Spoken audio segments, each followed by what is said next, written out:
franchement les amis, franchement, comment est-ce que vous voulez que je dise du bien de Fairy Tail quand on a un chapitre comme ça? Je veux dire, vraiment, vous voulez vraiment que je vous mente et que je vous dise que c'est bien, ouais, génial, il y a du combat, il y a de l'action, gna gna gna. C'est pas bon, c'est pas bon. Et bordel de merde, à chaque fois je le dis, Fairy Tail, ce n'est que de la frustration par rapport à un incroyable potentiel. À chaque fois Fairy Tail, c'est ça. C'est ça. C'est un toit d'usine, Fairy Tail. Fairy Tail, c'est... Vous voyez l'expression? Enfin, je veux dire, c'est toujours comme ça. Fairy Tail, c'est de la hype, des bons, de bons éléments, des révélations intéressantes, comme à la fin de ce chapitre. Sérieusement les amis, la dernière case, elle est super intéressante. Elle est quasiment meilleure que l'entièreté du chapitre. Mais putain, le chapitre qui précède la dernière case, putain, mais c'est nul. Ça n'a pas d'intérêt. Alors bon, ok. Je vais me reprendre tout de suite parce que je dirais que les premières cases sont intéressantes avec Grey. Grey, Lion, Houle, c'était finalement ce que j'attendais un peu de ce chapitre. Et avec un petit peu Hades et donc Laxus. Mais j'aurais préféré quand même qu'on nous développe un peu plus ça, que justement on exploite la magie Historia. Bon, nous nous retrouvons chers amis pour la review du chapitre 482 de Fairy Tail, donc un chapitre qui m'a vraiment beaucoup déçu, que j'ai trouvé vraiment retombant dans les fins fonds de ce que peut nous produire Fairy Tail, hein, vraiment les ténèbres de Mashima, et je vais vous l'expliquer. Donc, pour moi le chapitre commençait bien. Il exploitait ce que je pensais qu'il devait exploiter, c'est-à-dire les interactions entre les souvenirs et les vrais combattants. Les souvenirs parce que c'était super intéressant de pouvoir voir Houle face, ou Hul, hein, comme vous dites, hein, je sais pas, face à Lion et Grey, et de voir Hades face donc à Laxus. D'ailleurs, il y a une chose très intéressante qu'on voit, c'est, amusante, c'est Laxus qui dit ouais... qui dit en gros face à Hades, putain mais qu'est-ce que vous avez vous les maîtres de Fairy Tail? Et c'est assez amusant parce que je pense qu'il fait référence du coup à Yuri avec qui il a une espèce de très rapide interaction à travers son flashback et le fait que voilà, il y ait la foudre rouge qui apparaisse dans le combat contre Val. Mais à part ça, on n'a rien. Je veux dire, à part ça, vraiment, entre Hades et Laxus, il se passe absolument rien. Et Hades, c'est tellement un personnage que j'avais apprécié que là, je suis très déçu, franchement, qu'on n'exploite pas davantage. Bon, après, je jette pas vraiment tout comme ça, parce que je mets pas tout à la poubelle, parce que je pense qu'on a toujours pas fini de ce point de vue-là, de ce côté-là. Je pense que Laxus aura encore un petit peu du tort, enfin, à démêler enfin, il aura quand même encore des problèmes face à Hades, je pense, mais il va pas disparaître comme ça. Mais la plupart des choses qu'on a au début du chapitre, c'est entre Hul, Lion et Grey. Et c'est intéressant parce qu'on a justement Lion qui est en mode what, qu'est-ce qui se passe, what the fuck, et on a Grey qui est là en mode putain, il est intéressant ce perso quand même. Et qui dit non, écoute, c'est pas Hul, c'est une image. Et il déshonore justement la mémoire de notre maître. Et une chose qui m'a beaucoup intéressé, c'est qu'ils disent on va pas, enfin je veux dire, on a grandi, on n'est plus les élèves. Et de ce fait-là, on n'a pas à justement être transi par l'image de notre maître, être dans l'incapacité de l'abattre. Et justement, je trouve ça bien. Même s'ils avaient la vraie Hul en face d'eux, ça veut pas dire qu'ils seraient en mode complètement, voilà, comment dire, démunis quoi. Ils seraient pas complètement démunis. Mais ça, c'est coupé pour un combat à chier nul de merde. Excusez-moi, pardon, je suis super vulgaire, mais là, franchement, c'est quoi ce combat? Bon, premièrement, on a du fanservice, mais tellement de merde, mais c'est gratuit, ça n'a aucun intérêt. C'est quoi? Déjà, en plus, il fait référence à une scène que j'ai détestée.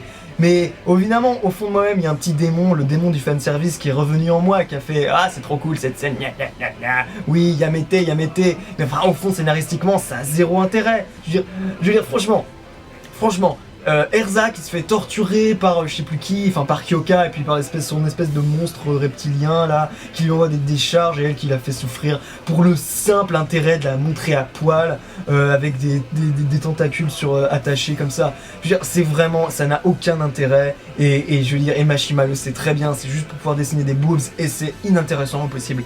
Là en plus il y a le petit flashback et en plus il y a Kyoka qui lui prend ses nibards comme ça, enfin franchement quoi, c'est gratuit, ça n'a aucun intérêt. Et en plus de ça, la menace que t'es censé représenter Kyoka dans ce chapitre, elle est évaporée en une case. Et vous savez cette case, qu'est-ce que c'est et qu'est-ce qu'elle m'a rappelé? C'est typiquement une case regard de perso principal qui tue. Voilà, c'est exactement ce que j'ai expliqué au chapitre, je sais plus combien, où c'était, je crois, Val qui se faisait achever par Laxus. Je veux dire, je n'apprécie pas un personnage parce qu'il est lui-même ou parce qu'il a une aura qui fait que gna gna gna, par son talent inné, il fait disparaître la magie de Historia. Non, ça m'intéresse pas. Moi, ce que je veux voir, c'est des héros, qui luttent, qui sont dans la merde, voilà.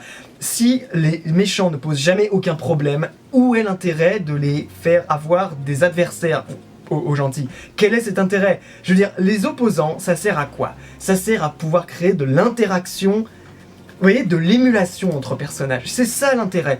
Vous me mettez Nineheart. Nineheart, c'est un personnage qui donne l'opportunité à certains personnages de retrouver des fantômes du passé. C'est intéressant. En ce qui concerne Erza, effectivement, peut-être le fait d'explorer la souffrance dans laquelle elle avait été face à Kyoka aurait été intéressant. Mais là, si vous voulez, je l'ai repéré, j'ai tout de suite repéré Mashima, qu'est-ce qu'il fait? Il fait réapparaître Kyoka juste pour pouvoir nous rappeler la scène du fanservice et pour pouvoir la plotter, dessiner Kyoka en train de plotter les nibards de Erza. Et pour moi, voyez, je ne suis pas dupe et le fanservice comme ça, voyez le petit démon du fanservice, eh ben je lui fais boum comme ça. Un huracan dans sa gueule. Parce que ça c'est nul. Si vous voulez, ça nous dévie du vrai développement des personnages, de la progression de l'histoire. Et franchement, je trouve ça inintéressant au possible. Après, et donc je termine là-dessus, on a quand même... Alors, juste pour clarifier, ce que j'ai trouvé scandaleux, donc c'est le regard du perso principal qui dit en gros « Disparaissez de mon esprit, gna gna gna », et ils disparaissent. Non, tu ne fais pas disparaître... Tu n'annules pas une magie comme ça, juste par la force de ta persuasion, du moins, tu ne fais pas genre que c'est parce que c'est Erza que sa magie est annulée. Parce que à la limite, je peux comprendre qu'effectivement, sa magie demande une certaine force, une détermination mentale pour effacer ses souvenirs. Le vrai problème, c'est que avec Grace, c'est intéressant. Pourquoi? Parce qu'il y a un vrai combat intérieur. Il y a un combat, il y a à travers quelques petites cases, quelques petits dialogues, c'est intéressant. En ce qui concerne Erza, c'est juste, ouais, de toute façon, je vous ai laté la gueule, et ben je vais le refaire. Ah ouais, très bien. Aucun intérêt du coup, zéro, rien, il n'y a plus d'intérêt. Alors après, mais en fait Erza, de toute façon je l'aime plus du tout, c'est fini maintenant. Et c'est de la faute de Mashima de l'avoir vraiment travesti, corrompu comme ça. Après, dernier point de la review, quand même excellente progression à la fin en une seule case, c'est Nineheart, en mode étonné, qui dit quoi? Mais attends, cheveux rouges, une guerrière comme ça, un grand charisme, mais Elaine, mais c'est qui? Alors voilà, c'est ça qui est bien, c'est que effectivement le chapitre est intéressant juste pour ça finalement, et peut-être pour les Grey. Et Léon, ne l'oublions pas ce pauvre petit Léon. Effectivement c'est intéressant parce que Elaine, donc je pense qu'il s'agit donc de la Spriggan qu'on n'a toujours pas vue, parce que vous savez qu'il y a une Spriggan dont on ignore complètement le nom. Il nous reste à voir Invel, Bradman ou Bloodman et une femme, on avait vu les silhouettes. Et donc voilà, c'est cette femme qui, je pense, donc est Elaine, c'est la dernière Spriggan. Et je pense qu'il s'agirait peut-être de la mère d'Erza, c'est possible. Après, ce serait peut-être un peu redondant avec tout ce qu'on a eu avec donc Layla,